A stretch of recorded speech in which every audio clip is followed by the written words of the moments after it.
बॉलीवुड जो अपनी चमचमाती दुनिया और ग्लैमर के लिए जाना जाता है, वहाँ स्ट्रगलर्स के लिए एक अलग ही रूल बुक है। अब हाल ही में राहुल बोस ने एक किस्सा शेयर किया जो काफी वायरल हो रहा है। दरअसल राहुल बोस जैसे टैलेंटेड लोग जिनकी अदाकारी की कसम तक खाई जाती है, जब इंडस्ट्री में नए नए आए थे तो भाई साहब उन्हें बैठने के लिए कुर्सी तक ऑफर नहीं की गई।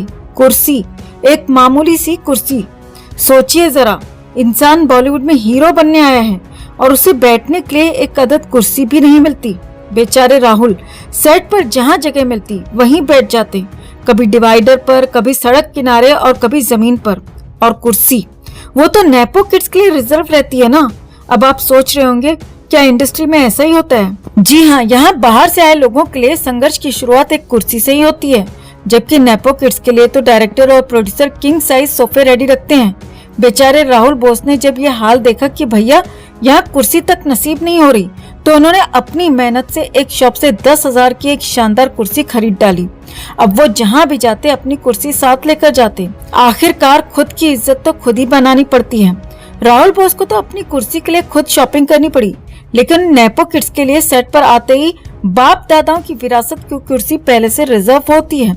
और ये सब कुर्सी का खेल यहीं खत्म नहीं होता। आप सोचिए, अगर कोई नेपो किड होता और उसे कुर्सी न मिलती तो ट्विटर पर जस्टिस फॉर नेपो किड्स का ट्रेंड शुरू हो जाता। पूरा बॉलीवुड लाइन में लगकर उनके लिए कुर्सी लेकर आता। लेकिन राहुल बोस जैसे लोग, उनकी कुर्सी तो दूर, उन्हें ये बताने में भी सालों लग जाते हैं कि वो भी इंडस्ट्री का हिस्सा हैं। बाहरी टैलेंट्स के लिए ये इंडस्ट्री की कुर्सी यूं ही दूर रखी जाती है ताकि वो पहले लड़ें, गिरें, फिर उठकर खुद के लिए जगह बनाएं। और नेपो किड्स, उन्हें तो हाथ में चम्मच पकड़ाकर, थाली सजाकर, कुर्सी पर बिठाकर सीधा किंगडम दे दिया जाता है। कसम से इन नेपो किड्स का स्ट्रगल तो शायद यही होता है कि कुर्सी पर बैठने से पहले फैन से कितने एंगल पर हवा लेनी है। राहुल बोस का किस्सा यही बताता है कि बॉलीवुड में मेहनत का फल तो मिलता है, लेकिन पहले कुर्सी के लिए लड़ना पड़ता है। आखिरकार राहुल ने अपनी खुद की कुर्सी खरीदकर ये साबित कर दिया कि बाहर से आए लोगों को भी जगह मिलती है, लेकिन वो जगह जबरदस्ती बनानी पड़ती है, छीननी पड़ती है। और नेपो किड्स, उन्हें तो विरासत में सिर्फ कुर्सी ही नहीं बल्कि सोफे, बेड और मसाज चेयर भी मिलती है। तो जनाब, यही है बॉलीवुड का कुर्सी स्ट्रगल, जहां एक और टैलेंटेड स्ट्रगलर अपनी कुर्सी लेकर सेट पर घूमते हैं और दूसरी ओर नेपो किड्स सोने की कुर्सी पर बैठे बैठे कॉफी सिप करते हैं। 90s के दौर की एक ऐसी एक्ट्रेस जो अपना शरीर दिखाकर रातों रात मीडिया की सुर्खियों में आ गई और फिर साल 2000 में अचानक एक बैंकर से शादी करके अपने करियर के पीक पर बॉलीवुड को टाटा बाय बाय कर दिया। ये एक्ट्रेस है शिल्पा शिरोडकर, जो अपने जमाने की खूबसूरत लेकिन घमंडी एक्ट्रेसेस में शुमार की जाती है। साल 2000 के बाद शिल्पा शिरोडकर साल 2009 में उस समय चर्चा में आ गई जब इस पर अपने जीजा महेश बाबू को अंडरवर्ल्ड की मदद से किडनैप कराने का आरोप लगा। आखिर क्यों शिल्पा ने अचानक से बॉलीवुड छोड़ा और क्यों इसने अपने जीजा महेश बाबू को अंडरवर्ल्ड से किडनैप कराया? इन सारे सवालों के जवाब आपको इस वीडियो में आगे मिलेंगे। बहुत दिनों के बाद रियलिटी वीडियो आ रही है और इस बार शुरुआत करेंगे 90s की इस फेमस एक्ट्रेस से। शिल्पा शिरोडकर 90s के दौर में एक फेमस एक्ट्रेस थी, लेकिन बॉलीवुड में बहुत ज्यादा सक्सेसफुल नहीं हो पाई। हाँ, इसके खाते में कुछ सुपरहिट फिल्में जरूर हैं, लेकिन उन्हें ऐसा नहीं कह सकते कि फिल्में इसके अकेले के दम पर सुपरहिट हुई थीं। इसकी ज्यादातर फिल्में मल्टी एक्टर्स फिल्में थीं। शिल्पा शिरोडकर का जन्म हुआ था 20 नवंबर 1973 को मुंबई में, लेकिन कुछ रिपोर्ट्स में शिल्पा का जन्म 20 नवंबर 1969 को बताया जाता है। शिल्पा की मां का नाम वनीता शिरोडकर उर्फ गंगूबाई मराठी फिल्मों की फेमस एक्ट्रेस थी। शिल्पा की दादी मीनाक्षी शिरोडकर भी मराठी फिल्मों में एक्ट्रेस थी और उन्होंने एक दो हिंदी फिल्मों में भी छोटे छोटे रोल किए थे। शिल्पा शिरोडकर के फादर का नाम था नितिन शिरोडकर। शिल्पा की शुरुआती पढ़ाई मुंबई से हुई थी और पढ़ाई शुरुआत में ही दम तोड़ गई, यानी शिल्पा ने 9th क्लास तक ही पढ़ाई की है। 9th क्लास में फेल होने के बाद इसने फिल्मों में काम करने के लिए ट्राई करना शुरू कर दिया। दरअसल शिल्पा को बचपन से ही फिल्मों में काम करने का शौक था।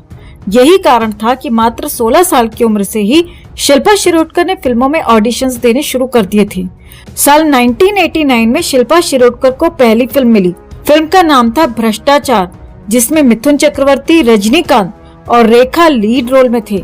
लेकिन फिल्म फ्लॉप होने की वजह से शिल्पा का करियर आगे नहीं बढ़ पाया। इस दौरान शिल्पा को 4-5 नई फिल्में तो मिली, लेकिन शिल्पा जिस फिल्म को साइन करती वो फिल्म बंद हो जाती। यही कारण था कि शिल्पा शिरोडकर को बॉलीवुड में मनहूस कहा जाने लगा। कोई भी फिल्म मेकर शिल्पा को अपनी फिल्म में लेने को तैयार ही नहीं था। इसी समय राकेश रोशन एक फिल्म बना रहे थे जिसका नाम था किशन कन्हैया। अनिल कपूर इसमें डबल रोल में था और इस फिल्म की लीड एक्ट्रेस को फिल्म में कई हॉट सीन्स देने थे, जिसकी वजह से कोई भी एक्ट्रेस ये रोल करने को तैयार नहीं थी। फाइनली शिल्पा शिरोडकर को ये फिल्म मिली और फिल्म में कई तड़कते फड़कते सीन देखकर शिल्पा रातों रात मीडिया में छा गई। किशन कन्हैया साल 1990 की सबसे ज्यादा कमाई करने वाली फिल्मों में से एक है। इस फिल्म के समय अनिल कपूर और शिल्पा शिरोडकर का नाम एक दूसरे के साथ जोड़ा गया। कुछ रिपोर्ट्स में तो ये भी कहा जाता है कि अनिल कपूर की संगत में आकर ही शिल्पा शिरोडकर की अंडरवर्ल्ड में एंट्री हुई थी, मतलब अंडरवर्ल्ड से दोस्ती हुई थी। दरअसल साल 1990 में किशन कन्हैया फिल्म के सुपरहिट होने के बाद शिल्पा रातों रात बहुत ज्यादा फेमस हो गई थी और अंडरवर्ल्ड की नजर उस पर पड़ गई थी। अंडरवर्ल्ड से बुलावा आया तो शिल्पा डर गई। उस समय कथित तौर पर अनिल कपूर ने ही शिल्पा को गाइड किया कि अंडरवर्ल्ड और बॉलीवुड का आपस में थ्रीसम जैसा रिश्ता है। शिल्पा ने हैरान होकर अनिल कपूर से उसने पूछा कि बॉलीवुड और अंडरवर्ल्ड ये तो दो हुए।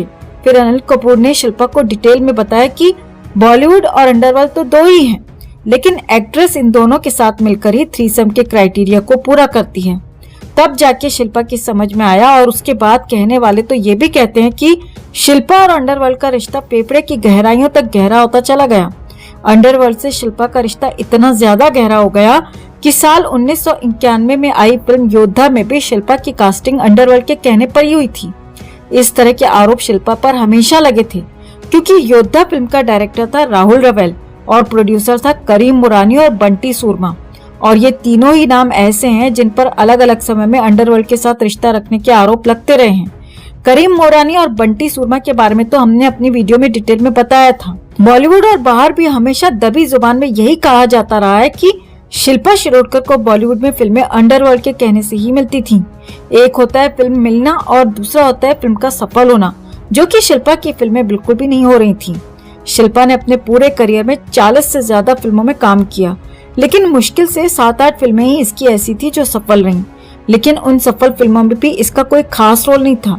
शिल्पा की फेमस फिल्मों में किशन कन्हैया, गोपी किशन, बेवफा सनम, रघुवीर, योद्धा, स्वर्ग यहाँ नर्क यहाँ, खुदा गवाह, हिटलर, बदमाश और आंखें जैसी फिल्में शामिल हैं। शिल्पा 1997 तक हर साल 3-3, 4-4 फिल्में कर रही थी, लेकिन 1997 से इसका करियर डाउन होता चला गया, जो कभी ऊपर गया ही नहीं था। साल 2000 में अचानक खबर आई कि शिल्पा ने एक NRI बैंकर से शादी कर ली है और बॉलीवुड छोड़ दिया है। लेकिन उससे पहले शिल्पा शिरोडकर का नाम जहां अनिल कपूर के साथ पहली बार जुड़ा, तो कई मीडिया रिपोर्ट्स में शिल्पा ने मिथुन चक्रवर्ती से भी प्राइवेटली डांस क्लास ली थी। वैसे भी शिल्पा शिरोडकर की ज्यादातर फिल्में मिथुन के साथ हैं, जो कि लो बजट फिल्में थी, क्योंकि 1993-94 के बाद मिथुन चक्रवर्ती ने लो बजट मूवी में काम करना शुरू कर दिया था।